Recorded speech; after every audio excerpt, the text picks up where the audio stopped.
ప్రాతకాలం ఉందనుకోండి ఈశ్వరారాధన ధర్మం, మధ్యాహ్న వేళ ధార్మికమైనటువంటి అర్థ సముపార్జన ధర్మం, చీకటి పడిపోయిన తర్వాత ధార్మిక భోగము ధర్మం, కాలమునందు ధర్మం మారిపోతుంది. ఏకాదశి నాడు ఉపవాసం ధర్మం, ద్వాదశి నాడు సాధ్యమైనంత తొందరగా ఉపవాస విరమణ చేసి పారణ చేయడం ధర్మం.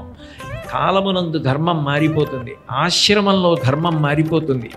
బ్రహ్మచారిది ఒక ధర్మం, దానం పట్టుకూడదు, అద్దం చూసుకోకూడదు, అలంకారం చేసుకోకూడదు, తాంబూలం వేసుకోకూడదు. గృహస్థు తాంబూలం వేసుకోవచ్చు, దానం పట్టచ్చు, ధర్మపత్నితో కలిసి ఉండవచ్చు, కామమును ధర్మము చేత ముడివేసి సంతానమన్న అర్థమును పొందవచ్చు. గృహస్థు ధర్మం మారిపోతుంది, వానప్రస్థు ధర్మం మారిపోతుంది, సన్యాసి యొక్క ధర్మం మారిపోతుంది. ఒక ధర్మం ఒకలా ఉండదు, ఆశ్రమాన్ని బట్టి ధర్మం మారిపోతుంది.